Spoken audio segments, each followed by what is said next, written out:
Daily bread Bible facts. మన హిందూ సోదరులు వాయుదేవుడు, అగ్నిదేవుడు, వర్ణదేవుడు ఉన్నారని నమ్ముతారు. అంతేకాకుండా సూర్యుడు కూడా దేవుడేనని నమ్ముతారు మన భారతీయులు. ఈ నమ్మకం వేదాలలో నుండి వచ్చింది. అగ్ని, సూర్యుడు, గాలి, వరుణుడు దేవుళ్ళని వేదాలు చెబుతున్నాయి.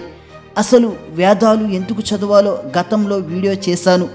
ఎవరైనా చూడని వారుంటే డిస్క్రిప్షన్లో వీడియో లింక్ పెట్టాను, దయచేసి చూడగలరు.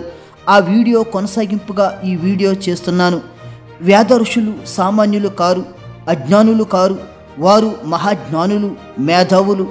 మరి అగ్నిజ్వాలను విశ్వ సృష్టికర్త అని వేద ఋషులు ఎలా అనుకుంటున్నారు? మనం అగ్గిపుల్ల గీస్తే వెలిగే మంట ఈ విశ్వాన్ని సృష్టించిందని చెప్తే చిన్న పిల్లాడు కూడా నమ్మడు. మరి ఇంగిత విరుద్ధమైన మాట వేద ఋషులు ఎలా చెబుతారు? కానీ వేద ఋషుల మాటలలో ఏదో గూఢార్థం ఉంది. వారి మాటలలో అద్భుత వేదాంత సత్యాలు దాగి ఉన్నాయి. సృష్టికర్త నుండి వెలువడిన అమృత వాక్కులను వేద ఋషులు తెలియజేస్తున్నారంటే ఆధ్యాత్మిక విజ్ఞానం లేకుండా ఎలా ఉంటుంది? శుక్ల యజుర్వేదంలో ఈ విధంగా వ్రాయబడింది: ఏకం సద్విప్ర బహుదా వదంతి. దీని ప్రకారం సూర్యచంద్రులు భగవంతులు కారు. సూర్యచంద్రుల్ని భగవంతుడు సృష్టించాడు. సూర్యుడు, చంద్రుడు, అగ్నివాయువులు అశ్వసుతులు.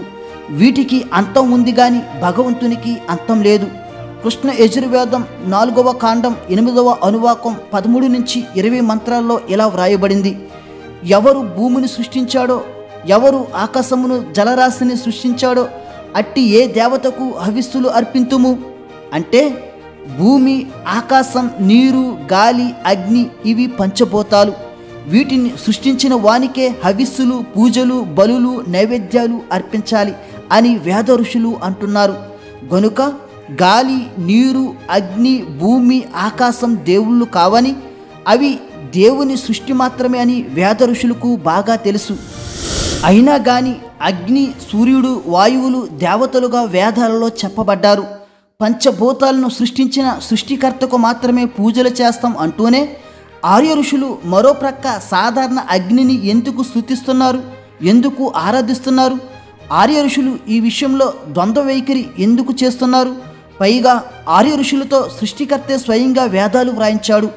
ఆ సృష్టికర్త కూడా పంచభూతాలను నేనే సృష్టించాను, మరలా అగ్నిని ఆరాధించండి అని భగవంతుడు తనను తాను ఎందుకు ఖండించుకుంటాడు? అసలు సంగతి ఏమిటంటే, పంచభూతాలను సృష్టించిన భగవంతుణ్ణి వర్ణించడానికి ఆయన ఎటువంటి లక్షణాలు, ఎలాంటి గుణాలు కలిగి ఉన్నాడో అతి మూఢులకు, పామరులకు కూడా అర్థం అయ్యేట్టు తెలియచెప్పడానికి పంచభూతాలను ప్రతీకలుగా, ఉపమానాలుగా వాడుకున్నారు. అద్భుతమైన సత్యం ఏమిటంటే, పంచభూతాలను చూస్తే తప్ప మనకు భగవంతుడు అర్థం కాడు. నిజానికి మనం భగవంతుణ్ణి అర్థం చేసుకోవడంలో దోహదపడడానికే ఆయన పంచభూతములను సృష్టించాడు. ఇదే విషయాన్ని బైబిల్ కూడా రూఢీపరుస్తుంది.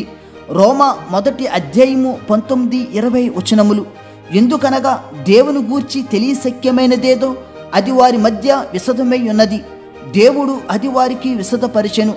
ఆయన అదృశ్య లక్షణములు అనగా ఆయన నిత్య శక్తియు, దైవత్వమును, జగదుత్పత్తి మొదలుకొని సృష్టింపబడిన వస్తువులను ఆలోచించుట వలన తేటపడుచున్నవి.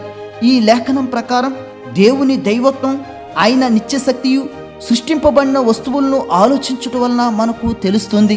కావున పంచభూతాల్లో ఉన్న దేవుని దైవత్వం, నిత్యశక్తి ఏమిటో మరొక వీడియోలో తెలుసుకుందాం. దేవుడు మిమ్ములను, మీ కుటుంబములను దీవించునుగాక. ఆమేన్.